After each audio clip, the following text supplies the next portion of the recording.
नमस्कार दोस्तों, स्वागत है आप सभी का द टॉपर जंक्शन के ऑफिशियल यूट्यूब चैनल द्वारा जारी की गई इस वीडियो सीरीज़ का, जिसका नाम है कौन बनेगा कांस्टेबल। दोस्तों, इस सीरीज़ में हम तकरीबन 500 के आसपास करंट अफेयर्स के सवालों का अध्ययन करेंगे जो राजस्थान से संबंधित होंगे और जिनके परीक्षा में आने के पूर्ण संभावनाएं होंगी। और शुरू करते हैं इस सीरीज़ के आज के अपने पहले सवाल का से। पहला सवाल है आपकी स्क्रीन पर। हाल ही में राजस्थान की किस महिला को स्विट्जरलैंड में अंतर्राष्ट्रीय महिला सम्मान दिया गया? तो डॉक्टर अनुला मौर्य, जो कि जयपुर के अंदर संस्कृत विश्वविद्यालय की उप कुलपति हैं, उन्हें राजस्थान की इस महिला को स्विट्जरलैंड में अंतर्राष्ट्रीय महिला सम्मान दिया गया है। देखते हैं अगला सवाल। और अगला सवाल है, राज्य की किस ग्राम पंचायत को चाइल्ड फ्रेंडली ग्राम पंचायत अवार्ड 2020 से सम्मानित किया गया है? चाइल्ड फ्रेंडली ग्राम पंचायत अवार्ड। अगर ये प्रश्न आपसे हिंदी में पूछा जाए तो ये हिंदी में पूछा जाएगा, बाल सुलभ ग्राम पंचायत अवार्ड 2020 से सम्मानित किस ग्राम पंचायत को किया गया है? और इसका उत्तर है सुनेरा टोंक को। सुनारा टोंक को। अगला प्रश्न देखते हैं, चंबल एक्सप्रेस वे को भारत सरकार के किस कार्यक्रम के अंतर्गत रखा गया है? Chambal express way. पहले चंबल एक्सप्रेस वे की बात कर लेते हैं। चंबल एक्सप्रेस वे जो है टोटल 404 किलोमीटर लंबा है। ये राजस्थान, मध्य प्रदेश और उत्तर प्रदेश तीनों को जोड़ेगा और इसे भारत सरकार की भारतमाला परियोजना के अंतर्गत रखा जाएगा। तो चंबल एक्सप्रेस वे को भारत सरकार के किस कार्यक्रम के अंतर्गत रखा जाएगा? भारतमाला परियोजना के अंतर्गत। देखते हैं अगला सवाल। अगला सवाल है, राज्य में कितने कस्टम हायरिंग केंद्रों की स्थापना की घोषणा हुई है? पहली बात तो ये देख लेते हैं, कस्टम हायरिंग केंद्र क्या होते हैं। तो कृषि के लिए जो औजारों की जरूरत पड़ती है, उन औजारों को उधारे पर लेना, या यूँ कह सकते हैं उनको सरकार के द्वारा आपको दिया जाएगा काम के लिए और उसके बाद आप उन्हें वापस जमा करवा सकते हो। इन्हें कहते हैं कस्टम हायरिंग केंद्र। और हाल ही में राज्य में 100 कस्टम हायरिंग केंद्रों की स्थापना करने की घोषणा की गई है। इसमें अगर आपसे पूछ ली कि सबसे ज़्यादा किस जिले में स्थापित होंगे, तो सबसे ज़्यादा राजसमंद जिले में स्थापित होंगे और वो होंगे 12, टोटल 12 सेंटर्स। ठीक है, अगला सवाल देखते हैं। अगला सवाल है, हाल ही में ग्राम पंचायत विकास योजना अवार्ड 2020 से किस ग्राम पंचायत को सम्मानित किया गया है? तो पहले हमने पढ़ा था चाइल्ड वाला। अब ये है ग्राम पंचायत विकास योजना अवार्ड 2020 और जिस ग्राम पंचायत को इससे सम्मानित किया गया है उसका नाम है नांदड़ी। और नांदड़ी आपके कहाँ स्थित है? तो जोधपुर जिले के अंदर स्थित है। अगला सवाल देखते हैं, हाल ही में नाना देशमुख गौरव पंचायत अवार्ड 2020 से किसे सम्मानित किया गया है? हाल ही में नाना देशमुख गौरव ग्राम पंचायत अवार्ड 2020 और इसका उत्तर है जाखोरा। और जाखोरा ग्राम पंचायत कौन से जिले में स्थित है? तो टोंक जिले के अंदर स्थित है। दोस्तों, ये जो तीनों अवार्ड अभी आपने देखे थे, एक तो ये वाला नाना देशमुख गौरव ग्राम पंचायत, एक ग्राम पंचायत विकास अवार्ड और एक वो चाइल्ड वाला, ये तीनों के तीनों बहुत ही महत्वपूर्ण है। इन तीनों से आपके एग्जाम में प्रश्न बनते हैं, आप इनको जो है ध्यान से देखकर जाइएगा। अब देखते हैं अगला सवाल। अगला सवाल है, राज्य में नॉन कोविड मरीजों को ऑनलाइन परामर्श देने के लिए कौन से पोर्टल का निर्माण किया गया था? सबसे पहले तो देखते हैं नॉन कोविड मरीज क्या होते हैं। तो देखिए, जब कोरोना फैल रहा था तब जो कोरोना के मरीज थे, जो कोरोना पॉजिटिव हुए थे या जो कोरोना से संक्रमित हुए थे, वो तो थे कोविड मरीज। और उनके अलावा जिनको दूसरी बीमारियां थी, जैसे सर्दी जुकाम है, पेट में दर्द है, माथा दुख रहा है, कुछ भी हो रहा है, उल्टी वगैरह वगैरह, तो वो जो थे सब नॉन कोविड मरीज थे। अब यूँ तो है नहीं कि कोरोना की वजह से, इस बीमारी की वजह से जो है इन वाले मरीजों को अपन देखेंगे नहीं, तो इन वाले मरीजों को भी देखना ज़रूरी था। इसलिए उनको ऑनलाइन परामर्श देने के लिए, वो मरीज जिन्हें कोविड नहीं है, उनके अलावा कोई भी बीमारी हो सकती है, वो नॉन कोविड मरीज, और उनको परामर्श देने के लिए राज्य सरकार ने ई संजीवनी पोर्टल बनाया था। तो याद रखिएगा, ये भी एक आपके बहुत इंपॉर्टेंट सवाल बनता है। राज्य सरकार ने ई संजीवनी पोर्टल बनाया था। देखते हैं अगला प्रश्न। अगला प्रश्न है, हाल ही में से किसे मुख्यमंत्री अशोक गहलोत के सलाहकार के रूप में नियुक्त किया गया है? बहुत ही अच्छा प्रश्न, बहुत ही इंपॉर्टेंट प्रश्न हाल ही में बनाया गया है और इसका उत्तर है DB गुप्ता। इसके साथ के साथ आपसे ये भी पूछा जा सकता है कि किसे मुख्यमंत्री अशोक गहलोत के मुख्य सचिव के रूप में नियुक्त किया गया है। यदि आप में से किसी को भी पता हो कि किसे अशोक गहलोत के मुख्य सचिव के रूप में नियुक्त किया गया है तो इसका उत्तर कमेंट बॉक्स में ज़रूर बताइएगा। और ये दोनों प्रश्न, एक तो ये कि किसे सलाहकार के रूप में नियुक्त किया गया है और किसे मुख्य सचिव के रूप में नियुक्त किया गया है। चूंकि पहले DB गुप्ता खुद मुख्य सचिव थे, इन्हें हटाकर इन्हें सलाहकार बना दिया गया और उनकी जगह पर अब नए मुख्य सचिव बने हैं, तो उन दोनों का प्रश्न बनता है। तो जरा ध्यान रखिएगा इस प्रश्न का भी। देखते हैं अगला प्रश्न।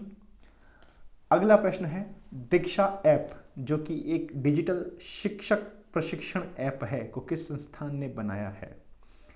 दीक्षा ऐप, दीक्षा अपने जो स्कूलों में टीचर होते हैं उन टीचर्स को नया कुछ सिखाने के लिए जो है गवर्नमेंट ने एक ऐप बनाया था जिसका नाम था दीक्षा ऐप, और इसको बनाया था national council for teacher education, national council for teacher education NCTE ने 17 अगस्त 1999 को NCET की स्थापना की गई थी और इसका फुल फॉर्म है national council for teacher education.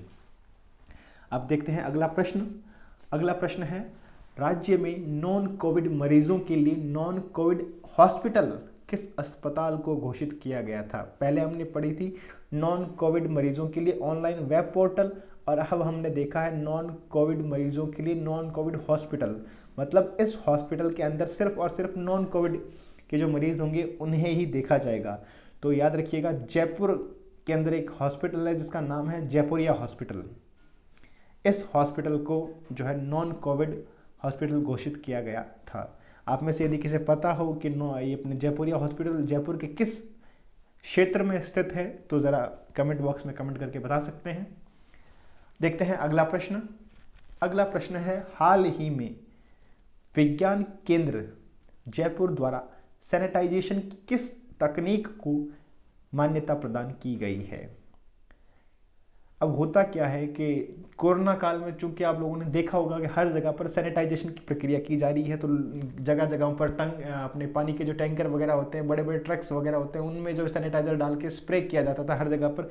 अब खूब सारी ऐसी जगहें होती थी जहां पर ये सुविधा पॉसिबल नहीं होती थी, वहां पर ट्रक वगैरह घुस नहीं उस जगहों पर जा नहीं सकते थे आराम से। तो इसके लिए इनोवेटिव स्प्रे टेक्नोलॉजी की जो है, इस टेक्नोलॉजी के द्वारा सैनिटाइजेशन को मान्यता प्रदान की गई है। और ये इनोवेटिव स्प्रे टेक्नोलॉजी जो है ट्रैक्टरों के द्वारा सैनिटाइजेशन को स्प्रे करने की प्रक्रिया है। तो ये प्रश्न भी थोड़ा आपके इंपॉर्टेंट बनता है, जरा ध्यान रखिएगा इसको भी।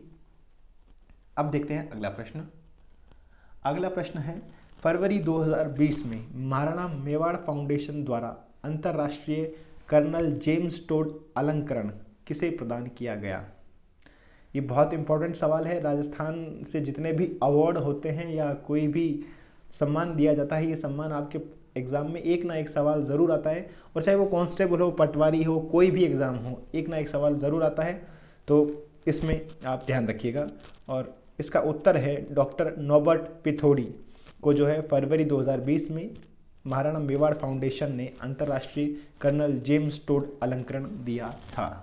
अब देखते हैं अगला प्रश्न। अगला प्रश्न है हाल ही में लुप्त प्राय माने जाने वाली डेजर्ट ग्रिजल्ड स्कीपर प्रजाति किसकी है। तो ये डेजर्ट ग्रिजल्ड स्कीपर प्रजाति जो है वो तितलियों की है। ये लुप्त प्राय मानी जाने वाली, लुप्त प्राय मतलब ये जो है खत्म होने की कगार पर है, विलुप्त होने वाली है। अब ये सवाल कि सर इस प्रश्न का राजस्थान करंट अफेयर से क्या संबंध है। तो इस प्रश्न का राजस्थान करंट अफेयर से ये संबंध है कि इस तितली को राजस्थान के जिले जैसलमेर में कुछ दिनों पहले देखा गया था, इसलिए ये प्रश्न आपसे संबंधित हो सकता है। और ये जो है डेजर्ट, आपसे ये भी पूछा जा सकता है परीक्षा में कि डेजर्ट ग्रिजल्ड स्कीपर तितली की प्रजाति राजस्थान के किस जिले में देखी गई थी। तो उस जिले का नाम है जैसलमेर। ठीक है, अब देखते हैं अगला प्रश्न। अगला प्रश्न है अगस्त 2020 में वर्चुअल रूप से हुए अंतरराष्ट्रीय राजस्थानी सम्मेलन की थीम क्या थी। अगस्त 2020 में। यहाँ पर लिखा है वर्चुअल रूप से। हालांकि ये होना तो फेस टू फेस था कि मतलब सारे लोग जो है इकट्ठा होंगे, एकत्रित होंगे और एक जो है सम्मेलन होगा, पर चूंकि कोविड की वजह से हर चीज़ पर जाम सा लग गया था, तो ये कार्यक्रम भी नहीं हो पाया, ये सम्मेलन भी नहीं हो पाया। फिर इस सम्मेलन को वर्चुअली कंप्यूटर पर अपन नहीं देखते हैं ऑनलाइन, जैसे फोटो वगैरह है, वीडियो कॉल वगैरह है, वैसे से स्नैपचैट वगैरह वैसे पर से इसको किया गया था। और इसकी थीम थी कर्म भूमि से मातृभूमि की ओर। तो याद रखिएगा इस प्रश्न की ये थीम भी बहुत इंपॉर्टेंट बनती है आप लोगों के लिए। अब देखते हैं अगला प्रश्न और आज का अंतिम प्रश्न। अंतिम प्रश्न है, हाल ही में कुसुम योजना के अंतर्गत किस स्थान पर राज्य का प्रथम सौर ऊर्जा पंप संयंत्र स्थापित किया गया? कुसुम योजना के अंतर्गत किस स्थान पर राज्य का प्रथम सौर ऊर्जा पंप संयंत्र स्थापित किया गया? और उत्तर है कापड़ियावास। कापड़ियावास जयपुर जिले के अंदर आता है। अब इस प्रश्न के अंत में मैं आपके लिए एक प्रश्न छोड़ के जा रहा हूं। आप में से किसे भी अगर पता हो कि कुसुम योजना का फुल फॉर्म क्या है, इसकी घोषणा किस बजट के दौरान की गई थी और इसे लागू किस बजट में किस वर्ष में किया गया था, तो कमेंट बॉक्स में ज़रूर कमेंट करके बताइएगा। उम्मीद करता हूँ आपको ये वीडियो बहुत पसंद आया होगा। तो ये वीडियो आप अपने दोस्तों के साथ बिल्कुल शेयर कीजिएगा, जो कि राजस्थान पुलिस कांस्टेबल हो, चाहे राजस्थान पटवारी हो, चाहे राजस्थान के एलडीसी हाई कोर्ट वाला जो एग्ज़ाम है आपके, या ग्रुप डी उनकी तैयारी कर रहे हो। क्योंकि करंट अफेयर्स हर परीक्षा में पूछा जाता है। करंट अफेयर्स भेदभाव नहीं करता है कि ये कांस्टेबल का एग्ज़ाम है या पटवारी का एग्ज़ाम है, ये हर एक एग्ज़ाम में पूछा जाता है। ताकि इसलिए आप सभी का जो है कुछ ना कुछ फ़ायदा हो सके इस वीडियो से, तो आप अपने दोस्तों के साथ इसे ज़रूर शेयर कीजिएगा। धन्यवाद।